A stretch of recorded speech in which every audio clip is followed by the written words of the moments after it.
അധ്യക്ഷൻ ശ്രീ മുഹമ്മദ് തങ്ങൾ, പ്രിയപ്പെട്ടവരെ, ഇത്തരം ഒരു വേദി ഒരുക്കുവാനും വളരെ പ്രസക്തമായ നീതിയുടെ റിപ്പബ്ലിക് പുനഃസ്ഥാപിക്കും എന്ന ഒരു സ്ലോഗൻ മുന്നോട്ട് വെച്ചുകൊണ്ട് മലപ്പുറത്ത് ഇതേപോലെയുള്ള ഒരു പ്രോഗ്രാം സംഘടിപ്പിക്കാൻ മുന്നോട്ട് വന്ന ഫ്രറ്റേണിറ്റിയെ അഭിനന്ദിക്കുന്നു. നീതിയുടെ റിപ്പബ്ലിക് പുനഃസ്ഥാപിക്കും എന്ന് പറയുമ്പോൾ റീകൺസ്ട്രക്റ്റ് എന്ന് പറയുന്നത്. അപ്പോൾ റീകൺസ്ട്രക്റ്റ് ചെയ്യുമ്പോൾ it can be only after destruction. There is no reconstruction without destruction. അപ്പോൾ എന്തോ ഡിസ്ട്രോയ് ചെയ്തിട്ടുണ്ട്, ഡിസ്ട്രക്റ്റ് ചെയ്തിട്ടുണ്ട് എന്ന് നമ്മൾ ഇവിടെ അംഗീകരിക്കുകയാണ്, സമ്മതിക്കുകയാണ്. ആ ഡിസ്ട്രക്റ്റ് ചെയ്തത് ക്രംബ്ലിംഗ് റിപ്പബ്ലിക് എന്നൊരു പുസ്തകം തന്നെ ഇപ്പോൾ അരുന്ധതി റോയ് എഴുതിയിട്ടുണ്ട്. അത് വായിക്കാൻ സാധിച്ചിട്ടില്ല. ക്രംബ്ലിംഗ് റിപ്പബ്ലിക് എന്ന് വെച്ചാൽ നമ്മുടെ റിപ്പബ്ലിക് തകർന്നു വീണുകൊണ്ടിരിക്കുന്നു. അപ്പോൾ അതിനെ റീകൺസ്ട്രക്റ്റ് ചെയ്യേണ്ട ഉത്തരവാദിത്വമാണ് ഇവിടെ കലക്ട്രേറ്റിന് മുമ്പിൽ ചേർന്നിരിക്കുന്ന നിങ്ങളുടെയും ഞങ്ങളുടെയും ഉത്തരവാദിത്വം, റെസ്പോൺസിബിലിറ്റി. ആ റെസ്പോൺസിബിലിറ്റി അത്ര എളുപ്പമായിട്ടുള്ള ഒരു കാര്യമല്ല. It is A Herculean task എന്നാണ് ഞാൻ പറയാൻ ഉദ്ദേശിക്കുന്നത്. റീകൺസ്ട്രക്ഷൻ ഓഫ് സംതിങ് ഡിസ്ട്രക്റ്റഡ്, അത് വളരെ പ്രയാസമേറിയൊരു സംഭവമാണ്. അപ്പോൾ നമ്മൾ അല്പം പിന്നിലേക്ക് പോകേണ്ടി വരും. ഭരണഘടന നിർമ്മിക്കാനുള്ള കോൺസ്റ്റിറ്റ്യൂവൻ്റ് അസംബ്ലി രൂപീകരിച്ച് 13/12/1946 നെഹ്റു ഒരു പ്രമേയം അവതരിപ്പിക്കുന്നുണ്ട്. ഒബ്ജക്റ്റീവ് റെസൊല്യൂഷൻ എന്നാണ് അതിൻ്റെ പേര്. ഫാത്തിമയുടെ ഉണ്ട്, യെസ്, അഡ്വക്കേറ്റ് ഫാത്തിമയ്ക്ക് ഇവിടെ ഉണ്ട്. അവർക്ക് പഠിച്ചു കാണണം, അല്ലെങ്കിൽ പഠിക്കേണ്ടതാണ്. 13/12/1946 കോൺസ്റ്റിറ്റ്യൂവൻ്റ് അസംബ്ലിയിൽ നെഹ്റു ഒരു ഒബ്ജക്റ്റീവ് റെസൊല്യൂഷൻ പാസ്സാക്കുന്നുണ്ട്. ആ ഒബ്ജക്റ്റീവ് റെസൊല്യൂഷൻ എന്ന് പറയുന്നത് ഇന്ത്യയുടെ ഭരണഘടനയുടെ പ്രിയാമ്പിൾ എന്തായിരിക്കണം എന്നുള്ളതാണ്. പ്രിയാമ്പിൾ എന്ന് വെച്ചാൽ ആമുഖം. ആ ആമുഖമാണ് we the people of India having solemnly resolved to constitute India into a sovereign democratic republic. ബാക്കിയുള്ളതൊക്കെ ഇവിടെ പറഞ്ഞു കഴിഞ്ഞു. അപ്പോൾ അന്ന് അംഗീകരിച്ച ആ പ്രമേയമാണ് കേട്ടോ. ആ പ്രമേയത്തിൽ ഇന്ത്യയുടെ ആമുഖം എന്തായിരിക്കണം, അല്ലെങ്കിൽ ഇന്ത്യ എന്തായിരിക്കണം? It must be a sovereign democratic republic, പരമാധികാര ജനാധിപത്യ രാജ്യമാണ്. അത് അംഗീകരിച്ചു. ഡിസ്കഷൻ തുടങ്ങുന്നു. അപ്പോൾ അതിൽ കോൺസ്റ്റിറ്റ്യൂവൻ്റ് അസംബ്ലിയിലെ അനവധി അംഗങ്ങൾ ആവശ്യപ്പെട്ടു, ഇന്ത്യയിൽ വിവിധ മതങ്ങളുണ്ട്, 300-ൽ പരം ജാതികളുണ്ട്. മതങ്ങൾ 6-7 മതങ്ങൾ നമുക്ക് പറയാം. ഹിന്ദു, ക്രിസ്ത്യൻ, ബുദ്ധ, പാഴ്സി, ജൈന, സിഖ്, മതമില്ലാത്തവർ, മനസ്സിലായില്ലേ? അങ്ങനെ അനവധി വിഭാഗങ്ങളുണ്ട്. ജാതി എന്ന് പറയുന്നത് 300-ൽ പരം ജാതികളുമുണ്ട്.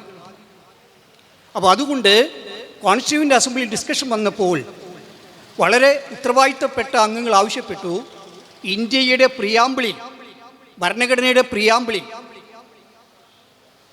സെക്കുലർ എന്നുള്ള വാക്കുകൂടി ചേർക്കണം എന്നാവശ്യപ്പെട്ടു. Secular means മതേതരം. കാരണം 6-7 മതങ്ങളും പ്രമുഖ മതങ്ങളും വലിയ വിഭാഗം വംശങ്ങളും ജാതികളും നിലനിൽക്കുന്ന ഇന്ത്യ രാജ്യം എല്ലാവരുടെയും രാജ്യമാണ്. അതാണ് സെക്കുലർ എന്ന് പറയുന്നത്, അല്ലേ? ബഹുസ്വരത നിലനിൽക്കുന്ന ഒരു രാജ്യം. അതുകൊണ്ട് സെക്കുലർ എന്നുള്ള വാക്കുകൂടി പ്രിയാമ്പിളിൽ ചേർക്കണം എന്ന് വലിയ വാഗ്വാദം ഉണ്ടായി. അതിനെ സംബന്ധിച്ച് ചർച്ചകളുണ്ടായി. അംബേദ്കർ അതിന് പറഞ്ഞ മറുപടിയാണ് ഏറ്റവും പ്രസക്തമായിട്ടുള്ളത്.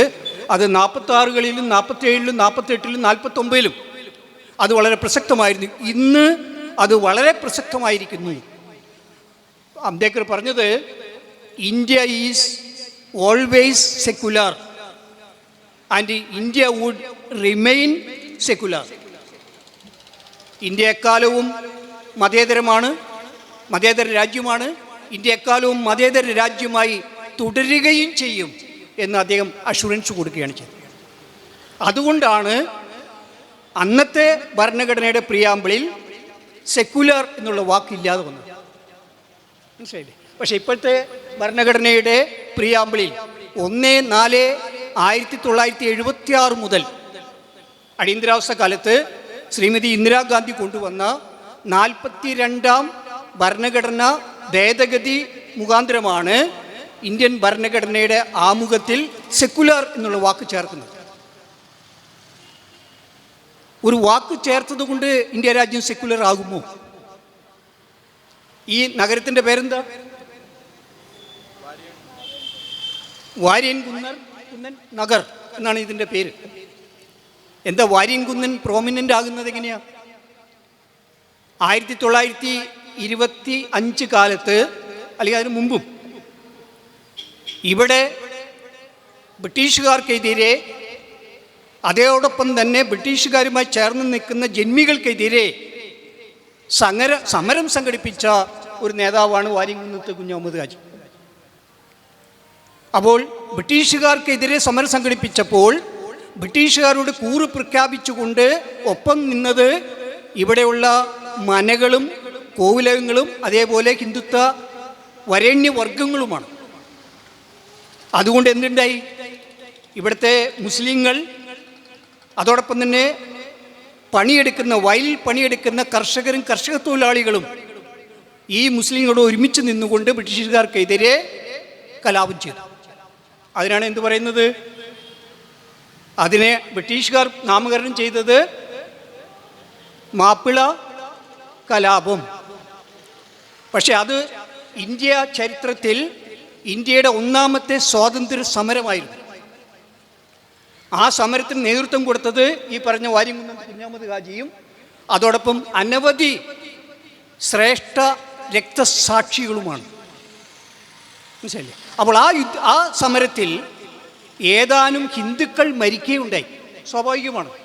ഒരു കലാപമുണ്ടായാൽ, ഇത്ര വലിയൊരു വിപ്ലവം നടക്കുമ്പോൾ മുസ്ലിങ്ങൾ നൂറുകണക്കിന് പേർ മരിച്ചു, ആയിരക്കണക്കിന് പേർ മുസ്ലിങ്ങൾ മരിച്ചപ്പോൾ ഏതാനും ഹിന്ദുക്കളും മരിച്ചു. അതുകൊണ്ട് 1925 കാലമേതാ?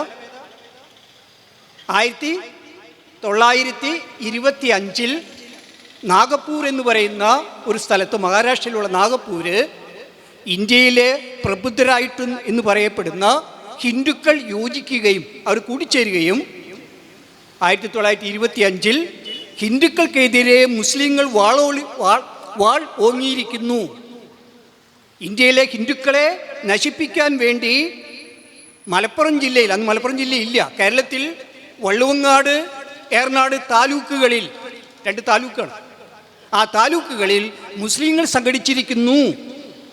അതുകൊണ്ട് മുസ്ലിങ്ങളെ പ്രതിരോധിക്കുവാൻ ഹിന്ദുക്കൾ സംഘടിക്കണം.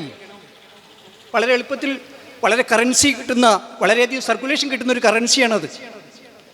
വളരെ പെട്ടെന്ന് സർക്കുലേഷൻ കിട്ടുന്ന ഒരു കറൻസിയാണ് എന്ത്? ഏറനാട് താലൂക്കും വള്ളുവനാട് താലൂക്കിലുമുള്ള മുസ്ലിങ്ങൾ ഹിന്ദുക്കൾക്കെതിരെ സംഘടിച്ചു തുടങ്ങിയിരിക്കുന്നു. ഹിന്ദുക്കളെ ഇല്ലായ്മ ചെയ്യാൻ, ഇന്ത്യയിലെ ഹിന്ദുക്കളെ ഇല്ലായ്മ ചെയ്യാൻ സംഘടിച്ചിരിക്കുന്നു. അതുകൊണ്ട് നമ്മൾ എന്ത് ചെയ്യണം? ഹിന്ദുക്കളുടെ ഒരു സംഘടന ഉണ്ടാക്കണം. അങ്ങനെയാണ് 1925 നാഗപ്പൂർ യൂണിവേഴ്സിറ്റി, പിന്നീട് യൂണിവേഴ്സിറ്റിയായി മാറി എന്ന് ഞാൻ പറയുന്നത്. യൂണിവേഴ്സിറ്റി ഒന്നല്ല, ഒരു വലിയ സംഘമാണ്. അവരാണ് RSS സ്ഥാപിച്ചത്. ആ RSSൻ്റെ പ്രവർത്തനം ഇന്ന് ഇന്ത്യയിൽ മാത്രമല്ല, ലോകത്തുള്ള പല രാജ്യങ്ങളിലും 123 സംഘടനകളായിട്ട് പ്രവർത്തിച്ചുകൊണ്ടിരിക്കുകയാണ്. അതിൻ്റെ ഒരു മാനിഫെസ്റ്റേഷനാണ് ഇവിടെ അനന്തരാജ് പറഞ്ഞതും അഡ്വക്കേറ്റ് വിനീത് പറഞ്ഞതും അതോടൊപ്പം തന്നെ ഇനി മറ്റുള്ളവർ പറയാൻ പോകുന്നതും അതിൻ്റെ ഒരു മാനിഫെസ്റ്റേഷൻ മാത്രമാണ്. മാനിഫെസ്റ്റേഷൻ ഉദ്ദേശിക്കുന്നത് ഇപ്പോൾ ആർട്ടിക്കിൾ 370 5/8/2019 ഓഗസ്റ്റ് മാസം 8-ാം തീയതി 2019 കാശ്മീരിൻ്റെ പ്രത്യേകമായ പദവി ഒരു എക്സിക്യൂട്ടീവ് ഓർഡറിൽ കൂടി കേന്ദ്ര ഗവൺമെൻറ് എടുത്തു കളയുന്നത്. ആർട്ടിക്കിൾ 370 ഡിലീറ്റ് ചെയ്യുന്നു. കാശ്മീരിൻ്റെ പ്രത്യേക പദവി എടുത്തു കളയുന്നു. 2 ടെറിറ്ററികളായിട്ട് പ്രഖ്യാപിക്കുന്നു. സ്റ്റേറ്റുകളായിട്ട് വേണമെങ്കിൽ എന്ന് പറയാം, പ്രഖ്യാപിക്കുന്നു. അങ്ങനെ പല സംഭവങ്ങളും നടക്കുന്നു. അതോടൊപ്പം തന്നെ നമ്മൾ കൂട്ടി വായിക്കേണ്ട ഒരു കാര്യമാണ്, ഇപ്പോൾ ബാബരി മസ്ജിദിനെ പറ്റി പറഞ്ഞു. എത്രയോ വർഷങ്ങൾക്ക് മുമ്പ് നിലനിന്നിരുന്ന ഒരു സ്ഥാപനമാണ്. അത് തകർത്ത് അതിനെ സംബന്ധിച്ചുള്ള ഡിസ്പ്യൂട്ട് നിലനിൽക്കുമ്പോൾ നമ്മുടെ ജുഡീഷ്യറിയിലുള്ള ചില പുഴുക്കുത്തുകൾ, അത് എനിക്കൊരു അഡ്വക്കേറ്റ് എന്നുള്ള നിലയ്ക്ക്, ഒരു അഭിഭാഷകൻ എന്നുള്ള നിലയ്ക്ക് എനിക്ക് പറയാൻ സാധിക്കുന്നത്, ജുഡീഷ്യറിയിലുള്ള ചില പുഴുക്കുത്തുകൾ അവർ നാഗപ്പൂർ യൂണിവേഴ്സിറ്റിയിലെ വിദ്യാർത്ഥികളാണ്. നാഗപ്പൂർ യൂണിവേഴ്സിറ്റിയുടെ വൈസ് ചാൻസലർ എന്ന് പറയുന്നത് മോഹൻ ഭഗവത്താണ്. മോഹൻ ഭഗവത് പറയുന്നത് അനുസരിച്ച് പ്രവർത്തിക്കുന്ന ഏകദേശം ഒരു ജുഡീഷ്യൽ സംവിധാനം ഇന്ത്യ രാജ്യത്ത് വന്നു കഴിഞ്ഞിരിക്കുന്നു. അപ്പോൾ മോഹൻ ഭഗവത്തിൻ്റെ ഡിസൈപ്പിൾസ് ആയിട്ടുള്ള ചില ജഡ്ജിമാർ ഇത് ഒരു ഹിന്ദു രാജ്യമായിട്ട് മാറണം, ഹിന്ദു രാജ്യമാണ്, ഓൾറെഡി ആയിക്കഴിഞ്ഞു മിക്കവാറും. ഇപ്പോൾ കഴിഞ്ഞ പാർലമെൻറ്റ് ബിൽഡിംഗ് ഉദ്ഘാടനം ചെയ്തതോടുകൂടി രാജഗുരു അല്ലേ, ഒരു പ്രധാനമന്ത്രി രാജഗുരുവായിട്ട് മാറുന്നു അല്ലേ.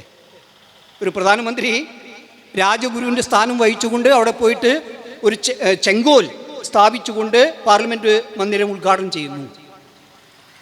കഴിഞ്ഞ 22-ാം തീയതി ബാബരി മസ്ജിദ് ഇരുന്ന സ്ഥാനത്ത് ഒരു ക്ഷേത്രം പണിതുകൊണ്ട് അവിടുത്തെ ഏറ്റവും വലിയ ശാന്തിക്കാരനായി പ്രധാനമന്ത്രി മാറുന്നു. അവിടുത്തെ ഏറ്റവും വലിയ പൂജ നടത്തുന്നത് നമ്മുടെ പ്രധാനമന്ത്രിയാണ്, രാജഗുരു. അപ്പോൾ ആ രൂപത്തിൽ ഒരു ഹിന്ദു രാജ്യം മോർ ഓർ ലെസ് ഭാഗികമായിട്ടെങ്കിലും ഇന്ത്യ രാജ്യത്തെ എസ്റ്റാബ്ലിഷ് ചെയ്തിരിക്കുന്നു. അതിന് ഇവിടെയുള്ള 7% ഹിന്ദുക്കളുടെ പിന്തുണയേ ഉള്ളൂ എന്നുള്ള സത്യമാണ് നമ്മൾ തിരിച്ചറിയേണ്ടത്. കേരളത്തിലെ ഡെമോഗ്രാഫി നോക്കിയാൽ കൃത്യമായിട്ട് നമുക്ക് മനസ്സിലാക്കാൻ സാധിക്കും. 26% പട്ടികജാതിക്കാരും പട്ടികവർഗക്കാരും ഈ രാജ്യത്തുണ്ട്. ഇന്ത്യ രാജ്യത്ത് എത്ര ശതമാനം? 26%. 14% മുസ്ലിംസ്, അപ്പോൾ 40ആയി. 50% OBC, അതർ ബാക്ക്വേർഡ് കമ്മ്യൂണിറ്റീസ്, പിന്നോക്ക സമുദായം. കേരളത്തിൽ ഈഴവ മുതൽ അങ്ങ് ഉത്തർപ്രദേശിലെ ജാട്ട് വംശജർ വരെ, അല്ലെങ്കിൽ ബീഹാറിലെ ജാട്ട് വംശജർ ഉൾപ്പെടെ 50% OBC, അപ്പോൾ 50, 40, 90. 3% ഞാൻ നേരത്തെ പറഞ്ഞ ക്രിസ്ത്യൻസ്, ബുദ്ധ, ജൈന, സിഖ്, അങ്ങനെയുള്ളവർ, മതമില്ലാത്തവർ, മതത്തിൽ വിശ്വസിക്കാത്തവർ.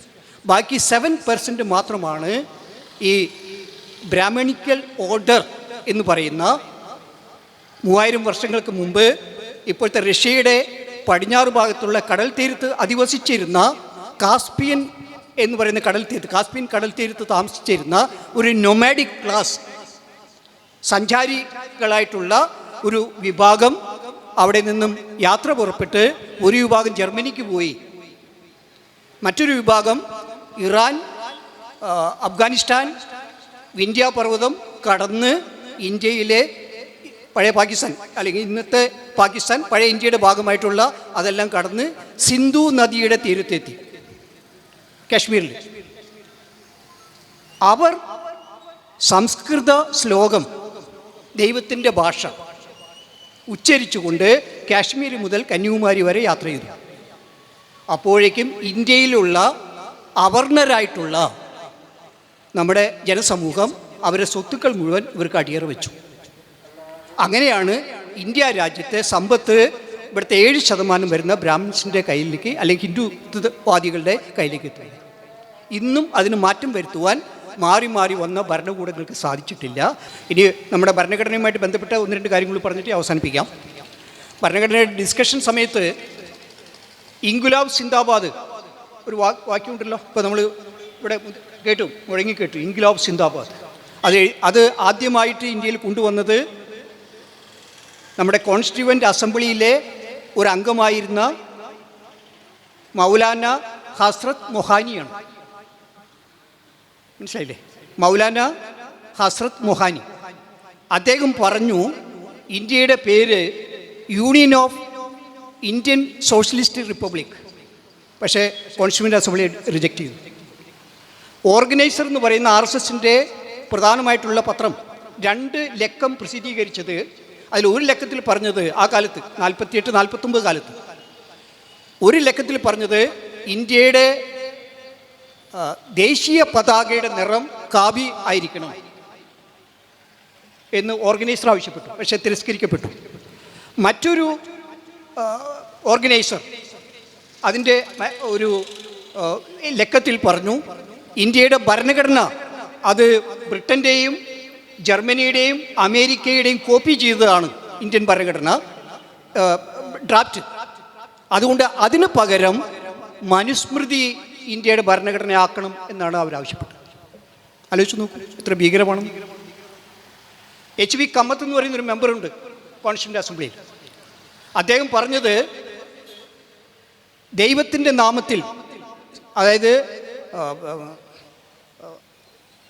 ദൈവത്തിൻ്റെ പ്രകീർത്തിച്ചുകൊണ്ടായിരിക്കണം ഇന്ത്യൻ ഭരണഘടനയുടെ ആമുഖം. In the name of gods എന്ന് പറഞ്ഞിട്ടാണ് തുടങ്ങേണ്ടത് എന്ന് അദ്ദേഹം പറഞ്ഞു, HV കമ്മത്ത്. പക്ഷേ കോൺസ്റ്റിറ്റ്യൂവൻ്റ് അസംബ്ലിയിൽ വോട്ടിട്ടു. 68 പേര് അദ്ദേഹത്തിന് എതിരായിട്ടും 21 പേര് അദ്ദേഹത്തിന് അനുകൂലമായിട്ട് വോട്ട് ചെയ്തു. അതുകൊണ്ട് ദൈവത്തിൻ്റെ നാമത്തിൽ ഇന്ത്യൻ ഭരണഘടന രൂപീകരിക്കേണ്ട എന്നുള്ളത് എല്ലാവരും കൂടി തീരുമാനമെടുത്തു. അങ്ങനെയാണ് ഇന്ത്യൻ ഭരണഘടന മോസ്റ്റ് സെക്യുലറായിട്ട് ഇന്നും നമ്മുടെ വിശുദ്ധ ഗ്രന്ഥം, ഇന്ത്യയുടെ വിശുദ്ധ ഗ്രന്ഥം ഏതാണെന്ന് ചോദിച്ചാൽ ഉറപ്പായിട്ടും 142,89,00,000 ജനങ്ങൾ ഇന്നത്തെ ഇന്ത്യയിലെ ജനസംഖ്യ എന്ന് പറയുന്നത് ലോകത്തെ ഏറ്റവും കൂടുതൽ ജനസംഖ്യയാണ്. ചൈനയേക്കാൾ നമ്മൾ കൂടുതൽ പെർസെൻറ്റേജ് ഇപ്പോൾ ജനസംഖ്യ ഇന്ത്യയിലാണ് ഫസ്റ്റ്. 142,89,00,000 ജനസംഖ്യയുള്ള ഇന്ത്യ രാജ്യം ലോകത്തെ ഏറ്റവും വലിയ രാജ്യമാണ്, ഏറ്റവും വലിയ ജനാധിപത്യ രാജ്യമാണ്. ആ രാജ്യമാണ് ഇന്ന് സെക്യുലർ എന്നുള്ള ആ പദം ഉപയോഗിച്ചുകൊണ്ട് എല്ലാ ജാതി മതസ്ഥർക്കും ഇത് സൗഹാർദ്ദപരമായിട്ടുള്ള ഒരു റിപ്പബ്ലിക്കായിട്ട് പ്രഖ്യാപിച്ചിരിക്കുന്നത്. പക്ഷേ 7% വരുന്ന ഹിന്ദുത്വവാദികൾ ആ റിപ്പബ്ലിക്കിനെ ക്രംബിൾ ചെയ്തുകൊണ്ടിരിക്കുന്നു, ഡിസ്ട്രോയ് ചെയ്തുകൊണ്ടിരിക്കുന്നു. ആ ഡിസ്ട്രക്ഷൻ പൂർത്തിയാകാതിരിക്കാൻ, അല്ലെങ്കിൽ ഡിസ്ട്രക്ഷൻ പൂർത്തീകരിച്ചാൽ തന്നെയും റീകൺസ്ട്രക്റ്റ് ചെയ്യേണ്ട ഒരു റിപ്പബ്ലിക്കായിട്ട് ഇവിടെയുള്ള 142,89,00,000 വരുന്ന BJPക്കാർ അല്ലെങ്കിൽ RSSകാരല്ലാത്ത ഹിന്ദുത്വവാദികളല്ലാത്തവരെയും കൂടി ഇൻക്ലൂസീവ് ഡെമോക്രസിയാണ്, അവരെയും കൂടി ഇൻക്ലൂഡ് ചെയ്യുന്ന ഒരു ജനാധിപത്യ രാജ്യമാണ് ഇന്ത്യ. ആ രാജ്യം ഇതേപടി നിലനിൽക്കണമെന്നുണ്ടെങ്കിൽ നിങ്ങൾ എൻ്റെ മുമ്പിലിരിക്കുന്നവരും ഈ സ്റ്റേജിലിരിക്കുന്നവരും അതോടൊപ്പം തന്നെ മതേതരമായി ചിന്തിക്കുന്ന മുഴുവൻ ആളുകളും ഒന്നിച്ച് അണിനിരക്കേണ്ട ഒരു അനിവാര്യതയാണ് ഈ 2024 ജനുവരി 26 സംജാതമായിരിക്കുന്നത്. അത് എത്രയും വേഗത്തിൽ നമ്മളത് എല്ലാവരുടെയും എൻ ബ്ലോക്കായിട്ട് പൂർണ്ണമായിട്ട് എല്ലാവരും സ്വമനസ്സാലെ ഈ ചെയിനിലേക്ക്, ഈ കണ്ണിയിലേക്ക് വന്നു കഴിഞ്ഞാൽ നമ്മൾക്ക് നമ്മുടെ ഡെമോക്രസി നമുക്ക് റെസ്റ്റോർ ചെയ്യാൻ പറ്റും, നമ്മുടെ റിപ്പബ്ലിക്കിനെ നമുക്ക് പുനഃസ്ഥാപിക്കാൻ സാധിക്കും. അതിന് സാധിക്കട്ടെ എന്ന് ആശംസിച്ചുകൊണ്ട് ഞാനും നിങ്ങളുടെ ഒപ്പം ഉണ്ടാകും എന്ന് വാക്ക് തന്നുകൊണ്ട് ഞാൻ നിർത്തുന്നു. നന്ദി, നമസ്കാരം.